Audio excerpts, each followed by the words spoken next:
Okay, another edition of What the Fuck Happenings in the YouTube Atheist Community. So we'll start off with Azranok on the debate. He did a, I guess it's called Blog TV, I think. Anyway, the, live debate interaction-y thing, and apparently he made it into some sort of drinking game.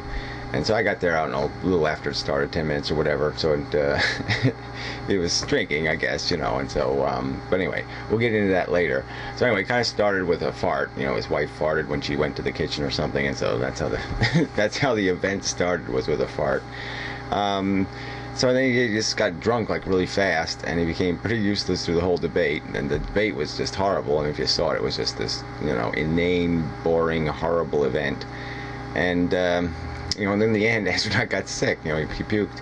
And so it was just a really, I mean, I can't say it was funny, but, I was eating my dinner, of course, which kind of, really wasn't a great dinner movie. But, I guess as events go, if you're going to have an event, it was sort of eventful. So I have to give him 2 points for having an eventful event. But, really, the dynamics really weren't that pleasurable. But anyway, moving on. So then there was also this stickam thing. Zach is promoting this room 105 or something. This place where all the fuck civilizationalist people can go or something. So I went into that room, like, I don't know what day it was, Wednesday, Thursday, whatever. And Zach really wasn't participating in the vocal portion of the program. He was typing a little bit in text. So I really wanted to have a conversation with him, but at any rate, there was a couple other people there, and so some guy anyway. So I started arguing with him about some stuff, and it ended up leading to virtual reality, just because I made this simple argument that it's going to be a lot easier to construct an artificial world where everybody can be happy than to try to create a real world where everybody can be happy and everybody can have unlimited energy and unlimited servants and unlimited everything, because you're not going to be able to do it in the real world, especially with 6.5 billion people. And that virtual reality is the real green solution. You want to save the planet, that's the place to go. But whatever. And so he just, stupid arguments, and he made this final argument that was really stupid, which was something like, oh, it's just like promising heaven or something. And it's like, then I asked him to, well, describe heaven, because nobody has a description of this heaven. I mean, if heaven was, unlimited adventures, orgies, the greatest sex you ever had, maybe we'd all like the idea of going to heaven. I mean, that's maybe it'd sound pretty seductive and attractive and interesting.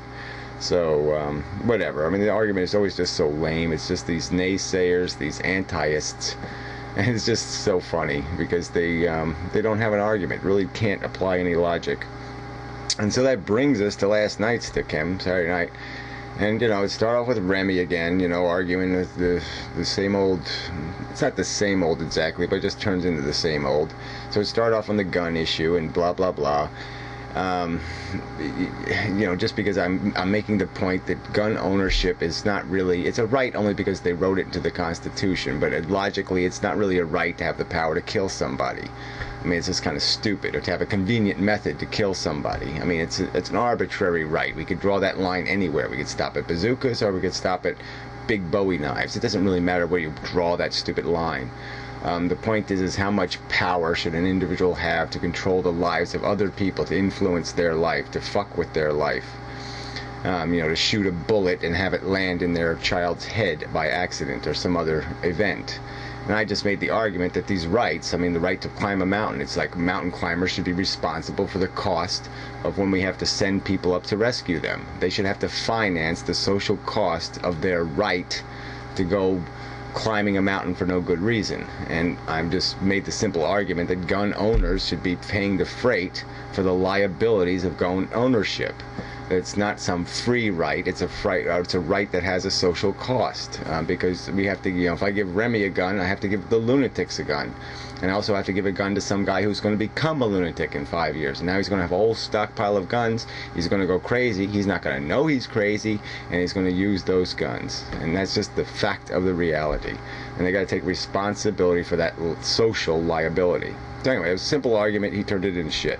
Then we got on the economy, and the same thing happens. He just calls me Karl Marx. And then he made this ludicrous argument that the idea that work creates value that runs our economy, he calls it metaphysics. He used that word like 17 times. Kept calling it metaphysics. Like there's no, like, we can't have a real argument about it. It's not a fact. Work is not valuable. That's not a fact. I mean, it was just so stupid. So anyway, so the evening was pretty interesting. Darwin's hamster, I found out, was there. I won't post a link. He did a couple of videos, and they were just too complimentary of me for me to post a link to them. But you know, it was nice of him. And it's good that some people appreciate what I'm doing. I'm just not arguing for the sake of arguing. I'm not putting on a fucking show. This stuff does matter, and you know, somebody does have to make the argument. And that's what I'm doing. If there was somebody else to take over for me, I'd be glad to just make Ed videos for the rest of my YouTube career. So if somebody else wants to take over, do this job of having to explain reality to people, I'd be really happy not to have to worry about it. So anyway, moving on. So there were a couple girls at the end of the night were, you know, pretty nice to show up to the room, and so that was fun. And so there's a lot of interesting, you know, diversity of conversation. It was a good night. It's a long night, one of the longer ones. I think I went to like 8:30 in the morning or something. So 8.5 hours of constant, grueling conversation. So anyway, now I've used up how much time? Holy shit. Okay, anyway. The Amazing Atheist, okay, he did like 3 videos since last week. 2 of them were pretty good, kind of insulting the fucktarded, stupid morons who basically, you know, vote in the interest of their you know, the owners, the slave owners. I mean, they're the slave and they're voting for the interest of the owners, and it's really what it comes down to. You know, these lower than working class people, you know, who keep, you know, voting against their own interests because of some stupid thing like, I need to have super rights to have a gun, or some other stupid goddamn reason. Yeah, but his last video was kind of, I don't know, it was kind of in between. It was just, you know, it was a nice commentary on the fact that the media is so full of shit. The news is just completely, the perspective is clean, you know, completely tilted and distorted. And you know, the message is basically that we have a lot more responsibility than we're recognizing, because the media isn't pointing out that all this shit is, we're creating the world that exists. You know, South America doesn't look the way it looks by accident. We helped create that environment. We helped create the environment that exists in the world through our consumption and our lifestyle, and that's just a fact of life. We are controlling the world. Alright, moving on. Nick says goodbye to me. Okay, I guess he didn't like my last video.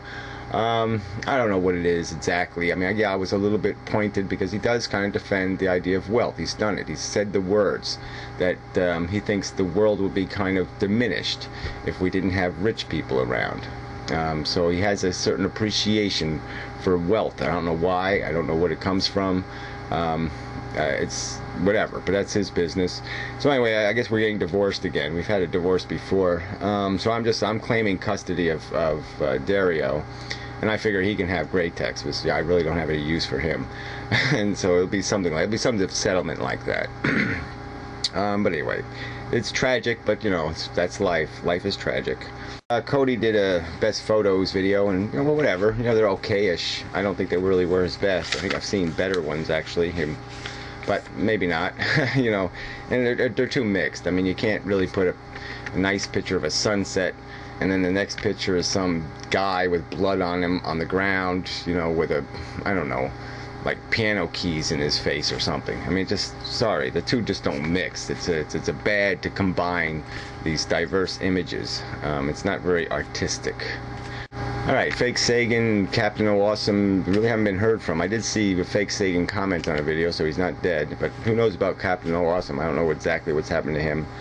Tommy from the Bronx, okay, came up with another episode, 28 minutes, not as bad as the 60 minutes he promised, but I guess the other 28 minutes will be showing up next week. You know, he killed 3 more people, and, you know, it's just, I don't know, it seemed the same old to me. So, whatever, I mean, you know, these people do a reasonable job. I mean, the acting isn't horrible. So it's okay-ish, you know. It's just not my thing. So if you like little soap opera-y kind of stories, you know, it might be interesting. Lastly, I guess it's just this, you know, Bella made another video on this issue of the 16, you know, the guy with the 16-year-old girl thing that Give Me a Break Man was talking about, and Bella seems like insane on this issue. She's basically talking that, well, if a pedophile is interested in a relationship, he's not a pedophile.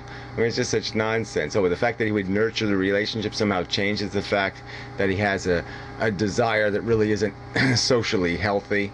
Come on, I mean, men suck, and the fact that men will take advantage, look, go back to any war. I mean, all the little war heroes were all banging little 14-year-old girls and 13-year-old girls and whatever kind of other prostitute they could take advantage of. I mean, men will have sex with something that looks feminine.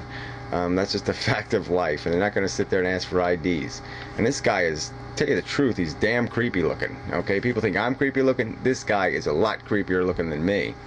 And, this is just, I mean, I have to agree with Give Me a Break, man. This guy's got no business talking on YouTube about his, relationship with a 16-year-old girl. I mean, 16-year-old girls aren't idiots, but, they really don't know what to do with their life yet. They really aren't competent to make such important decisions. So if they're fucking around with another 16-year-old kid, that's one thing. But they shouldn't be fucking around with a 40-year-old guy. It's just a little bit fucked up.